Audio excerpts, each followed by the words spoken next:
భరద్వాజ గారు ఒక ఇంట్రెస్టింగ్ వార్త మనకు 'హరిహర వీరమల్' డేట్ ఏశారు జూలై 24 అని చెప్పేసి. మనం చూసాం మొన్న. ఆ డేట్ చుట్టూ ఒక ఇంట్రెస్టింగ్ మెగా హీరోలకి కలిసొచ్చింది జూలై. జూలై అనేది విపరీతంగా కలిసి సెంటిమెంట్ అని. వచ్చింది అందరికీ హ్మ్. In total. హ్మ్. అంటే జూలై అనేది మెగా మాసంగా మాట్లాడేస్తున్నారు. హ్మ్.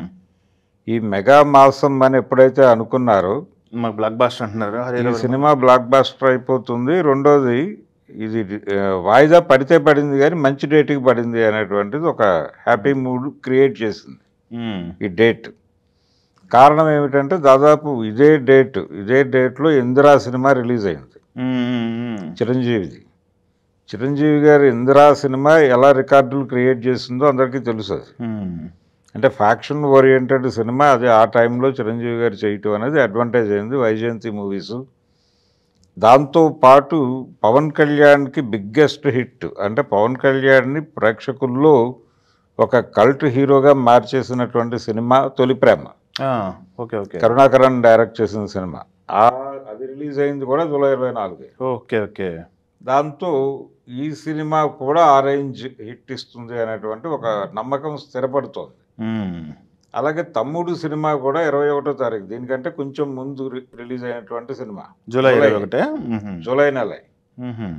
ఇలా లెక్కేసుకుంటూ పోతే 31 మగధీర ఉందంటున్నారు. జూలై 31 రిలీజ్ అయిందా? ఉమ్. ఓహో!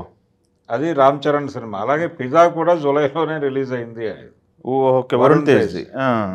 కాబట్టి జూలైలో ఏదో ఒక డేట్, అది 24 కావచ్చు, 21 కావచ్చు, 31 కావచ్చు, జూలైలో సినిమా పెడితే మెగా సినిమా ఏదైనా హిట్టే. ఏదైనా హిట్ అవుతుంది అనేటువంటిది ఒక డేటాతో సహా మాట్లాడేస్తున్నారు ఇప్పుడు. ఓకే. గుడ్. అంటే ఒక డేటా రెడీ చేసుకుని దాని ఆధారంగా ప్రామాణికంగా మేము ఈ నెలలో మా సినిమా రిలీజ్ అవుతోంది కాబట్టి మేము రికార్డులు బద్దలు కొట్టబోతున్నాం హరిహర వీరమల్లుతో అనే వార్త ఇప్పుడు సర్క్యులేట్ అవుతోంది ఆ అభిమానుల మధ్య. ఓకే.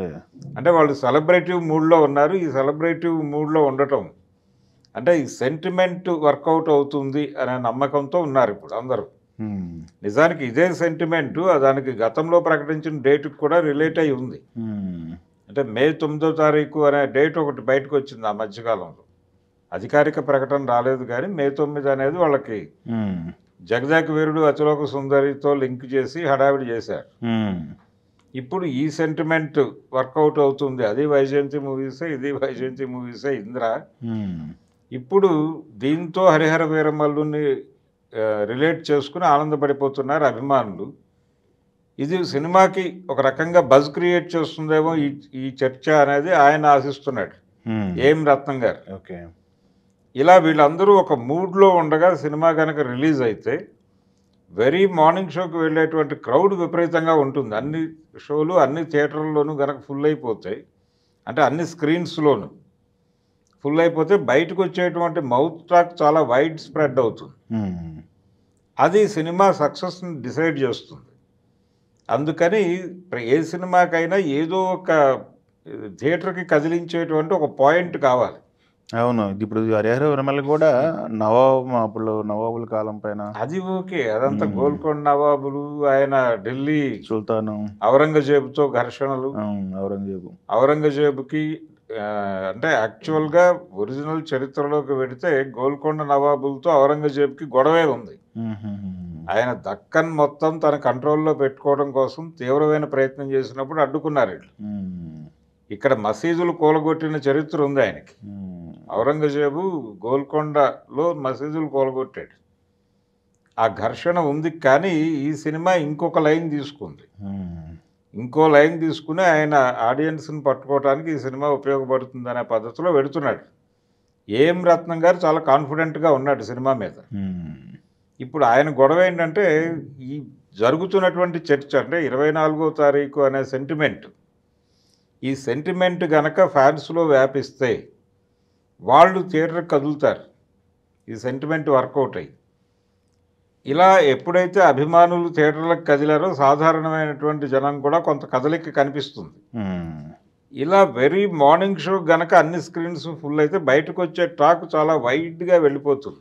అదే దాని ప్రభావంతో సినిమా సక్సెస్ అయ్యేటువంటి అవకాశం ఉంది. కాబట్టి ఇది మంచిదే అనుకుంటున్నాడు ఆయన. ఈ వార్తకి మరింత ప్రాచుర్యం కల్పించడం ద్వారా అందరినీ మోటివేట్ చేయాలనుకుంటున్నాడు రత్నం గారు. తద్వారా ఏంటంటే సినిమా ఆయన చాలా చాలా టైం వెచ్చించాడు. నిజానికి డబ్బులు వెచ్చించడం వేరు. అవును.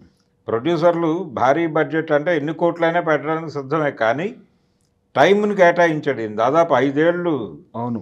ఒక సినిమా మీద వెయిట్ చేయటం అనేది మామూలు విషయం కాదు. ఆ కష్టం ఒక ప్రతిఫలాన్ని కోరుకుంటూ వస్తుంది ఇప్పుడు. పైగా ఈ సినిమా తర్వాత దీని పార్ట్ 2 చేసిన తర్వాత నేను ఇంక సినిమాలు తీయనన్నాడు ఆయన. అయిపోయింది, దాదాపు ఇదే చివరి సినిమా అనే మాట అనౌన్స్ చేశాడు రత్నం గారు. అవునా? అది ఆల్రెడీ ఆయనే స్వయంగా చెప్పుకున్న మాట. కాబట్టి ఇది చాలా క్రూషియల్ ఆయనకి. ఈ సినిమా రిలీజ్ అవటము, విజయం సాధించడం రెండూ అవసరమే. ఆ విజయం అంటే పార్ట్ 1 కనుక జనంలోకి వెళ్ళిపోతే దాని మీద పార్ట్ 2 ప్రాపర్గా డిజైన్ చేసుకోవడానికి ఒక అవకాశం దొరుకుతుంది. అది కూడా షూట్ అయిపోయింది, కొద్దిపాటి సన్నివేశాలు మాత్రమే చిత్రీకరించాలని చెప్తున్నారు 2కి సంబంధించి. అందుకని కాన్ఫిడెంట్గా ఉన్నారు వాళ్ళు. ఈ సెంటిమెంట్ గనక కనెక్ట్ అయితే ప్రాపర్గా అదే రోజు రిలీజ్ అయిన ప్రతి సినిమా హిట్ అవుతుందని ఏం కాదు. జూలైలో రిలీజ్ అయిన ఫ్లాప్ సినిమాల జాబితా కూడా ఉంటుంది. కొంచెం చరిత్రలోకి వెళ్ళి పరిశోధన చేస్తే. కానీ ఏదో ఒకటి కనెక్ట్ అవ్వాలి ముందు. ఒక సెలబ్రేటివ్ మూడ్లోకి ఫ్యాన్స్ వెళ్ళిపోతే ఈ సెలబ్రేషన్లు థియేటర్లో గనక ప్రతిఫలిస్తే దానికి అది కంటెంట్ కూడా కనెక్ట్ అయితే అప్పుడు సినిమాకి కొంత ప్రయోజనం ఉంటుంది అనే వ్యూహంతో ఈ వార్తను ఎక్కువ సర్క్యులేట్ చేస్తున్నారు. చూద్దాం జూలై సెంటిమెంట్ కలిసి వస్తుందో లేదో హరిహరవరమకి. మరి ఇది మగధీర అవుతుందా లేకపోతే ఇందిరా అవుతుందా తొలి ప్రేమ అవుతుందా అనేది చూడాలి. ఓకే, టైం దగ్గరికి వచ్చేస్తుంది కాబట్టి. Thank you. ఓకే.